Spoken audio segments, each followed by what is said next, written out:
Easy. Anton Scoro, Fisticuff Radio 5 grappling with Big O Orlando Sanchez. You know the vibes. You know the vibes. You know how it is. Hey, O, so we spoke to you yesterday. Obviously, ADCC didn't go the way that we always hope for you, but it did go the way we hoped because you had an opportunity to bring out the kids, the wife. They walked down the stage with you. This was a first. Yep. Talk to me about what that meant at this point in your career. Man, that's all I wanted to do, man. That's my fucking absolute double gold fucking triple medal. You know, that makes it perfect for me, you know. Win or lose, I'm always winning, you know what I mean? Whether I win or lose, I'm always winning. So definitely won there, and I feel great, man. At 4 years old, at being able to bring my kids, and they're old enough now to remember this stuff, that was all I wanted, man. That's the truth behind why I'm here and why I'm doing this shit, you know. I've won it. I'm an ADCC champion for the rest of my life. So, like Renzo always says, when I'm old, shitting in my pants, I'll know who they'll know who I am, you know. So Orlando, I've got to ask, will we see you back at ADCC, or was this the last time? Man, I don't know. We'll see. We'll see if I can get good enough drugs to make myself in good shape, you know. I'm gonna talk to Andre, get his doctor and shit.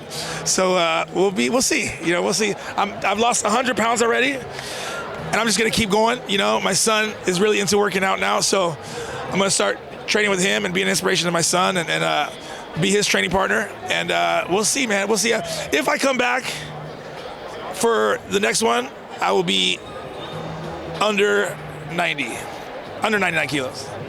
Yeah, that'll be for sure. I'm like 260 right now, 255. 2 years of really good doctors and really good drugs, as in like, you know, therapy drugs. I think I'll do that. You know, I'll definitely have to do that. I'm not far away from that. And the plus 99 is just a different beast now. It's just, I mean, you're dealing with guys who are like, you know, 6'5" and shit, like 6'7". Yeah, and they can move. You know, it's like the transition, like NFL, like college to NFL. You know, it's gotten to an NFL level.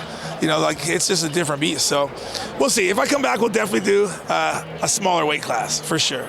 I love it. So, let's talk a little bit about the super fight and as well as the plus 99. Gordon Ryan pulled off something we've never seen in history. Obviously winning the plus 99 and then coming back and winning handedly against Andre Galvao. Give me your thoughts on that fight. Bro, it's exactly how I thought it was going to be. You know, it's exactly how I thought it was going to be. I was going to say if Andre had a chance, he was going to like do a good game plan or something, you know. It wasn't going to be like a dominant victory over Gordon, that's for sure. Gordon is so impressive, man. He's so different to this sport. I mean, you know what really stood out for me was watching the Victor Hugo fight. Like, Victor Hugo's a fucking beast, you know? He's like current world champ. Like, he's a man. He's like 6'4". When you stand next to him, he's huge. And Gordon fucking made him look like a kid. You know, he was out there like just playing with them, dude. And that right there was, to me, like, that was the moment I was like, fuck, this guy, no one's gonna stop this guy. Not for a while, you know, unless he stops himself, bro, no one's gonna stop him, you know? No one's gonna stop him. He's too fucking good. He's too good. He's built for this shit, you know? His hips to his ankles, his shoulder to his wrist is just so crazy. He's just built for this shit, you know? It's insane. It's like I said, you know, the progression of how fast he's learned jiu-jitsu and how good he's gotten. It's almost as if he's a computer being programmed. Yeah. I mean, I know somebody who got black belt like in less than 4 years, started at 26, and then won the ADCC with like 6 years. But he's too dope. His name is Orlando Sanchez. But I mean, I don't know. You know, I don't know. There was no flow grappling when I did it, so nobody knows that shit. But you know. I love it. Orlando said, "Hey, you better stamp my shit too, bro." Hey, that book got stamped. Orlando. Boom. I told you the other day, like I got the smother choke as a white belt at the Pan Am's final as a white belt, dude. So you know how it is.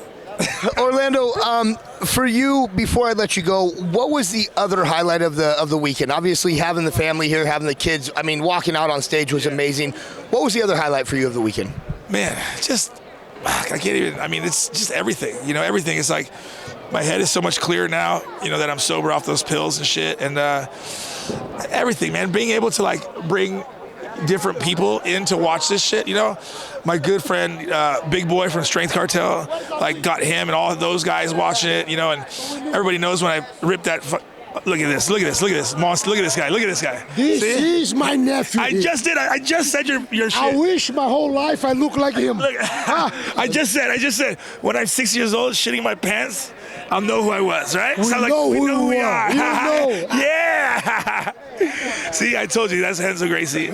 No big deal. You know the vibes. Yeah, nothing big, nothing big. Just a legend. I was, no in, biggie, I was in whatever. Sao Paulo, Brazil one time. I think actually when I won the ADCC, I was walking through and I hear monster. I was like, I know that fucking voice. And I look back and it was Renzo running through calling my name. It was pretty funny. It's awesome. But the highlight I would say is it's just like bringing so much more into the sport, you know, like watching this shit, bro. I mean, this was like a fucking Lakers game, you know? It was packed. And honestly, like one thing that stuck out to me was in the middle of my fight, you know, in the middle of my match, you know, it was like right after the 5 minute mark, right before the 5 minute mark, I stood up, I got up, I started pushing the pace, and then Cyborg got tapped on the other mat, and the fucking place was insane. It was like vibrating the floor. I couldn't hear shit. It was like, what the I actually kind of stopped. I was like, holy shit. And to me, that was like one of the highlights, man. That was incredible. I mean, who would have thought, dude? Who would have thought that this shit would be happening, you know? So I'm happy. I'm very happy. To go from 4,000 people to 13,000 in 3 years is insane. In Beijing, we had, I think, 7 people in the audience. Maybe 8. Or maybe 9. I think we had 9 people in the audience in Beijing. That was crazy. Fuck. Honestly, the mats were falling apart. It was so wild. That was my first ADCC. Oh my God, mats were crazy. Then I fought Cyborg in my last fight there, and then I came off. I was like 6 years into jiu-jitsu, and I said, I fucking promise you. I did an interview. I forget who. I just saw him yesterday. And I was like, I promise you, I'm coming back, and I'm winning this shit in 2015. And then I did, so that was cool. I love it. Ayo, before I let you go, anything you want to say to the fans and to the world? Man, come give this sport a chance. Like, come. Everybody come, you know? I'm doing my part, and especially the Hispanic community, the raza as we call it. Look at these guys right here. Look at it. See what I'm saying right here? Like, you know, there's nobody out there representing that culture, and that culture is fucking exploding right now. People are finally paying attention to it. The music, the clothes, the culture, the food, like, people are like, damn, this shit is dope, right? And now, like, I'm trying to bring that shit into jiu-jitsu, so I'm gonna be the first one to do it, me and Big Boy. You'll see. Cartel grappling coming soon. Yeah, you'll see. Hey, and in the words of Big O, Big O out. Thanks, bro. Thank you, brother.